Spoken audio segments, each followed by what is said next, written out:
अस्सलामुअलैकुम, welcome to vision by doctor Waqas, myself Iman Noor. आज हम जिस टॉपिक पर बात करने लगे हैं वो बहुत ही इम्पॉर्टेंट है, खासकर उन लोगों के लिए जो हर दूसरे से तीसरे दिन अल्ट्रासाउंड्स करवाते हैं और अल्ट्रासाउंड करवाने के बाद हमें पता चलता है कि हमारे अंदर ये डिजीज़ भी है। जी हाँ, आज हम लोग बात करने लगे हैं फैटी लिवर से रिलेटेड। सो वक्त ज़ाया किए बगैर सर को वेलकम करते हैं। Welcome sir. वालेकुम सलाम। क्या हाल है आपका? ठीक ठाक? अल्हम्दुलिल्लाह। सर आप कैसे हैं? मैं ठीक ठाक, बिल्कुल रमज़ान ठीक। कैसा जा रहा है? रमज़ान अल्हम्दुलिल्लाह जी, बिल्कुल अल्लाह का शुक्र है, ठीक जा रहा है। आखिरी इशरा शुरू माशाल्लाह हो गया अल्हम्दुलिल्लाह। माशाल्लाह। जी सर फैटी लिवर से रिलेटेड बात करनी जी है जी। जो कि बहुत इंपॉर्टेंट टॉपिक है। तो सबसे पहले हमारी ऑडियंस को ये बताएं कि फैटी लिवर होता क्या है।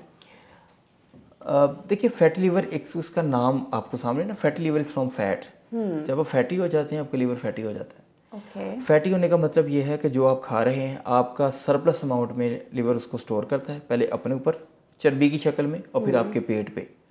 तो फैटी लिवर एक अल्ट्रासाउंड की आपने बात की, बिल्कुल ठीक है, लेकिन अगर किसी का पेट निकला हुआ है तो आप उसको देख के भी एंटिसिपेट कर सकते हैं कि वो might be a patient of fatty liver disease. Okay, जी जी। ठीक हो गया।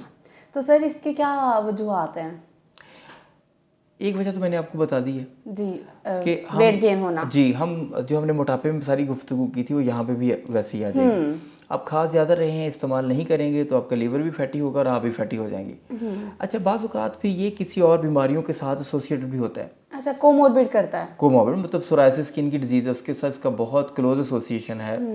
फिर ये फैटी लिवर एक बहुत सारी मेटाबॉलिक सिंड्रोम का एक पार्ट है। कोलेस्ट्रॉल का बढ़ना, शुगर का होना, पॉलीसिस्टिक ओवरी इन बच्चियों में, फीमेल्स में बहुत कॉमन है। थायराइड के साथ एसोसिएशन है। तो फैटी लिवर की एसोसिएशन खुद भी एक डिजीज़ है और ये बहुत सारी डिजीज़ के एक स्पेक्ट्रम भी हो सकता है। मिल के भी बनाया जा ये सकता है। तो सर फिर ये इसका मतलब ये है कि ये खतरनाक भी होगा। देखिए, सेहत से बड़ी तो कोई चीज़ नहीं है। चीज़ बीमारी कोई भी हो वो डेंजरस तो होती है ना जी। तो बिल्कुल। ख़तरनाक इस सेंस में है कि अगर ये इग्नोर रहता है साल साल तो फिर ये डेफिनेटली आपको बहुत तंग कर सकता है और इवन आपका लिवर सुकड़ सकता है, इससे सिरोसिस हो सकता है। अच्छा। हर वो चीज़ जो खून की उल्टी, पेट में पानी पड़ना, ये सारा कुछ इसके साथ मुमकिन है। तो इसलिए ख़तरनाक है, इसको मैनेज तो करना चाहिए सही। बिल्कुल। तो ये नहीं कि अगर किसी को वोमिटिंग में ब्लड आ रहा है तो उसकी वजह फैटी लिवर भी हो सकता है। जी बिल्कुल, फैटी लिवर लॉन्ग स्टैंडिंग कि सिरोसिस कर चुका हो, अच्छा। बहुत अरसे से हो। ये कोई ऐसा नहीं है कि आपने आज स्कैन कराया और अगले कोई 1-2 साल में ऐसा हो जाएगा। लेकिन बहरहाल ये वजह हो सकती है बिल्कुल। सही है। तो सर जैसा कि आपने बताया कि खतरनाक है, तो जी। फिर इसमें डेथ के चांसेस भी होंगे। तो क्या रेशो होगी इसके डेथ की, बाकी कितने केसेस पॉसिबल हैं? देखिए, जो डेथ रेशो है ना, हम्म उसको आप ये समझ लीजिए कि लिवर रिलेटेड डेथ्स और फैटी लिवर की वजह से और वजूहत डेथ की। अब आप सरप्राइज होंगे, जो फैटी लिवर के पेशेंट होंगे उनमें 70% cause of death is heart attacks. जी आप बात को समझिए, मेरी ऑडियंस भी समझे। फैटी लिवर का मतलब है फैट बढ़ जाना ना, लिवर में फैटी। लेकिन जो आपके वेसल्स के अंदर फैट है, कोलेस्ट्रॉल जम रहा है, तो वो तो आपके हार्ट के लिए पहले डेंजरस है। तो फैटी लिवर के patient usually they die because of the heart attacks, heart problems.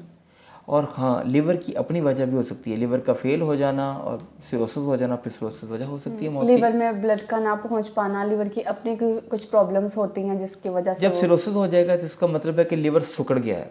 Hmm cirrhosis का लफ्ज़ जब भी आ जाए सुकड़ गया, जैसे हमने हेपेटाइटिस के पॉडकास्ट में कहा था जी। कि कोई भी वजह हो, जब जिगर की सोजिश होगी तो जिगर सुकड़ेगा, तो उसमें वो सिरोसिस हो जाएगा। उसकी वजह अल्कोहल है, हेपेटाइटिस है और ये जो आपका टॉपिक आज का फैटी लिवर। जी बिल्कुल फैटी लिवर। ठीक। सर आपने बताया कि फैटी लिवर की जो मेन रीज़न है वो हमारे पेट का लटकना, पेट का ज़्यादा बड़ा होना, वेट गेन हो सकता है। तो फैटी लिवर क्या सिर्फ मोटापे के शिकार अफराद में या मेल फीमेल में हो सकता है, या दुबले पतले लोग भी इसका शिकार हो सकते हैं? देखिए, पेट के लटकने की तो वजूहत और भी हो सकती है ना, एब्डोमिनल मसल्स की टोन का कम होना। तो मैं बेसिकली बात करूं सेंट्रल ओबेसिटी की, का पेट निकला हो, तोंद जिसको कहते हैं, वो मेल हो चाहे फीमेल हो उसका। बाकी आपका ये सवाल था कि जी वो दुबले पतले में, तो यस इट इज़ पॉसिबल। अगरचे इसकी पॉसिबिलिटी एक रिमोट पॉसिबिलिटी है, लेकिन ये पॉसिबल है। जैसे मैंने पहले कहा, सोराइसिस जी। और बच्ची पीसीओएस के साथ यूजुअली ये बच्चे भी ओवरवेट होते हैं, लेकिन बहरहाल दुबले पतले बंदे में 100% ये नहीं कहा जा सकता कि उसको ये नहीं है।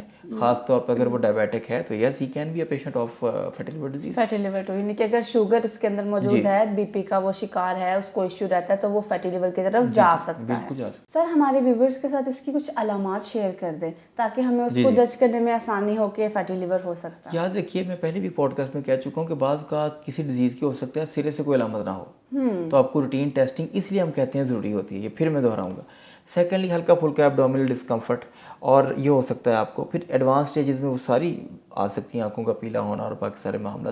फिर ये हो सकता है कि जिस वजूहात के साथ ये एसोसिएटेड है, आपको स्किन पे कोई प्रॉब्लम आ गया, आपको शुगर आ गई, तो ये पीसीओज आपको आपकी गायनाकोलॉजिस्ट ने डायग्नोज कर दिया, थायराइड का प्रॉब्लम निकल आया, तो ये सारी बातें आपको अलर्ट करती हैं कि you might be A case of. और अगर आपका पेट ज़्यादा है तो आपको अल्ट्रासाउंड तो कम से कम करवा के देखना चाहिए। बिल्कुल जी। सर, अल्ट्रासाउंड के साथ साथ और कौन से इनिशियल टेस्ट हैं जरूरी जो कि होने चाहिए इस सिलसिले में?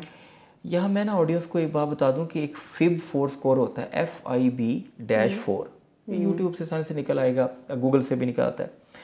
FIB-4 स्कोर की नेगेटिव प्रोडिक्टिव वैल्यू बहुत अच्छी है।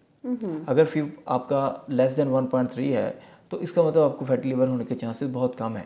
अगर ये हाई है तो हो सकता है हो, फिर हमें मजीद टेस्ट करने चाहिए। तो आप अल्ट्रासाउंड कराइए, अपना लिपिड प्रोफाइल, यूरिक एसिड, अपना थायराइड टेस्ट और आपका जो भी शुगर के टेस्ट हैं, यानी जो डिजीजेज मैंने बार बार कोड किए हैं उसके साथ एसोसिएट कर लें।